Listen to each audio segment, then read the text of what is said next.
नमस्कार मित्रांनो, crime story YouTube चॅनलवर मी तुमचं सहर्ष स्वागत करतो. आपली आजची स्टोरी आहे नेपाळ ते नाशिक मर्डर केस. नेपाळमधील हरिरावपुरा, जिल्हा सराई, नेपाळ इथलं एक 21 वर्षाचा मुलगा, 19 वर्षाची मुलगी हे नवविवाहित जोडपं नेपाळवरून नाशिकला येतं. नाशिकच्या सातपुरा भागात राहायला लागतं. छोटा संसार, सुखी संसार, हस्तखेळतं कुटुंब, वरवर दिसायला हस्तखेळतं कुटुंब. तर त्या कुटुंबामधील मुलगा बिकी राय यादव आणि मुलगी अमृता कुमारी यांचं 2 वर्षापूर्वी लग्न झालेलं. पोटा पाण्याच्या शोधामध्ये आपल्या महाराष्ट्रामध्ये बरेच बाहेर राज्यातील लोक येतात. नेपाळ हा आपला हिंदू राष्ट्र बाजूचा शेजारचा देश. नेपाळवरून ते आले, नाशिकच्या सातपुरा भागात राहायला लागले आणि बिकी राय हा बिगारी मोलमजुरीचं काम करू लागला. जसं मिस्टरच्या हाताखाली घरबीर बांधायला जाणे, रोज जे काम लागन ते काम करले. आणि बिकी राय हा एक रील स्टार होता आणि त्याचा एक युट्यूब चॅनल पण चालू केलेलं होतं. त्याला रील वगैरे काढायची सवय होती आणि तो युट्यूबवर टाकायचा, रील इंस्टाग्रामवर टाकायचा. त्याप्रमाणे तो स्वतःला एक रील स्टार समजायचा. त्याचे काय 1000, 2000, 5,000 फॉलोअर्स असतील, एवढी माहिती काही माध्यमामध्ये नाही. पण त्याची सुंदर पत्नी त्याला अमृता कुमारी थंबनेल मध्ये त्याचा फोटो दिलाय आणि विकी राय पण दिसायला वाईट नव्हता, तो पण सुंदर होता, त्याचा पण थंबनेल मध्ये ओरिजिनल फोटो दिलेला आहे. तर 28 फेब्रुवारी दिवशी विकी हा कामावरून आला. तो आपल्या पत्नीला म्हणाला, अमृता चल आपण थोडं फिरून येऊ, रील वगैरे काढून येऊ. पत्नीला पण माहिती आहे आपला पती रील वगैरे काढतो, तो ती पण त्याला सपोर्ट करायची आणि दोघं जण मस्त फिरायला गेले गोदावरीच्या किनारी. नाशिक म्हणल्यानंतर आपली गोदावरी आहे तिथं. गोदावरीच्या ठिकाणी मस्त चंदाशी शिवारामध्ये दोघं जण फिरायला गेले. तिथं महादेवाच्या मंदिरात गेलं, महादेवाचं दर्शन वगैरे घेतलं आणि थोडं आडबाजूला जाऊन सुमसाम ठिकाणी रील विल काढू लागले दोघं जण. तर रील काढत असताना विकीने काय केलं, अमृताची ओढणी घेतली आणि मोबाईल स्टँडला वगैरे लावला असताना रील काढत काढत त्यांनी ओढणीचे दोन्ही टोक पकडले, अमृताच्या गळ्यामध्ये टाकले, अमृता कुमारीच्या, आणि आवळायला लागला. सुरुवातीला त्या पत्नीला वाटलं आपला पती रील काढतोय म्हणून तिनं काय प्रतिकार केला नाही. पण जेव्हा त्या श्वास गुदमरायला लागला तेव्हा ती प्रतिकार करत होती, पण तेव्हा तो तिच्या ताकदीच्या बाहेर गेलेला होता. त्याने गळ्यात ओढणी टाकली, पाठीमागून फास आवळला आणि पत्नीचा मृत्यू झाला. त्याच ठिकाणी त्यानं पत्नीची डेड बॉडी सोडली आणि तिथून पुढे तो गेला तातडीनं पोलीस चौकीमध्ये. गांधी तलाव इथून आपली पत्नी बेपत्ता झाल्याची तक्रार त्यानं पोलीस स्टेशनमध्ये दिली.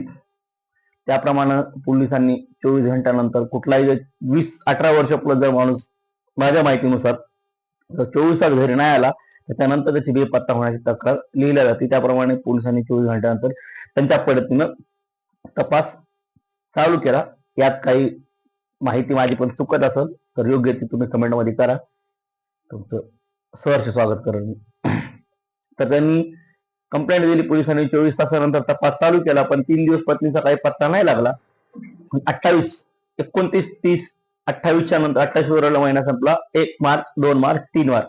3 मार्चच्या दिवशी दुपारी 3-4च्या सुमारास त्या शेतामध्ये, ज्यांचं शेत आहे ते आले आणि त्यांना डेड बॉडी सापडली.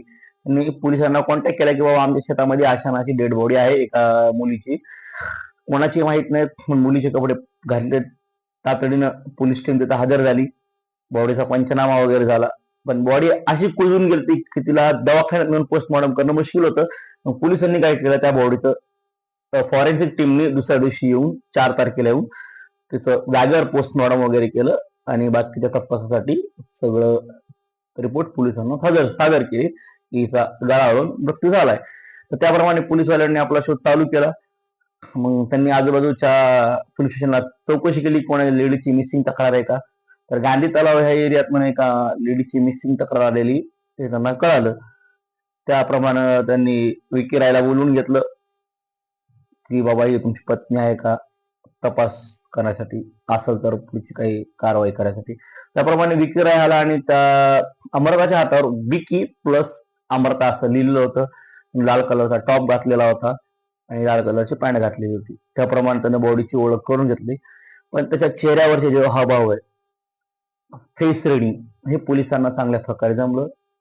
पण त्यांनी त्यावेळेस त्यांना काही कळू दिलं नाही. चौकशीसाठी जेव्हा त्याला परत एकदा बोलवण्यात आलं केला, तेव्हा पोलिसवाल्याने त्याच्याकडे त्याच्या आधार कार्डाची मागणी केली. त्याच्याकडे आधार कार्ड नसल्यामुळे तो मोबाईल चालत होता. तर मोबाईल चालत असताना पोलिसाला त्याच्या चेहऱ्यावर थोडेसे डाऊट्स आले. त्यांनी काय केलं, त्याचा मोबाईल स्वतःच्या हातामध्ये घेतला आणि स्वतः स्क्रोल करून गॅलरीमध्ये ते शोधण्याचा प्रयत्न करू लागले की आहे का नाही. तर पण त्यांच्या जे तपास करणारे अधिकारी आहेत त्यांच्या लक्षामध्ये आलं की बाबा आपण जिथून ही डेड बॉडी आणली अमृताची त्या ठिकाणचे फोटो आणि त्या अमृताचे त्या दिवशीचे फोटो ह्यात काहीतरी साम्य आढळत आहे. म्हणजे फेब्रुवारीच्या 28 तारखेला 6:06 फोटो आणि जो पोस्टमॉर्टम केल्यानंतर मृत्यू कधी झाला असा 4-5 घंट्याच्या आतमधला अंदाज जो दिलेला असतो त्यातनं पोलिसांच्या डोक्यामध्ये काही गोष्टी क्लिक झाल्या असतील. त्याप्रमाणे त्यांना विचारले बाबा हे फोटो तू इथं काय करू लागला वगैरे वगैरे. तर ते बोलता वेळेस तो विकी गडबडला आणि पोलिसांच्या लक्षात आलं की पाणी इथंच मुरते, दाल में कुछ काला आहे. पूर्ण डाळच काळी होती. पण त्यांना बरोबर डाऊट झाला.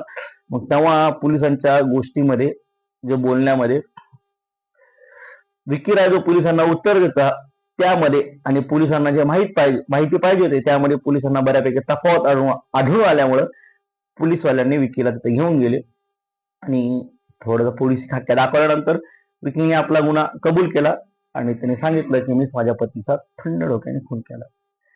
पोलिसांनी विचारलं बाबा पत्नी सुंदर, तू पण सुंदर, एवढ्या चांगल्या मुलीचा तू का विनाकारण खून केला.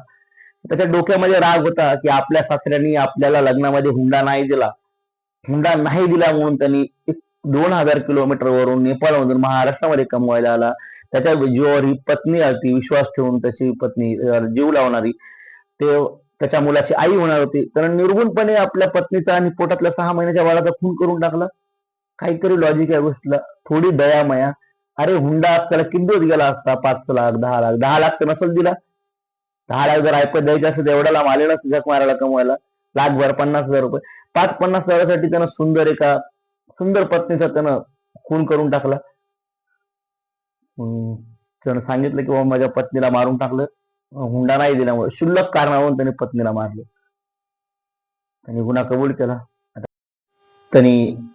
कबूल केला.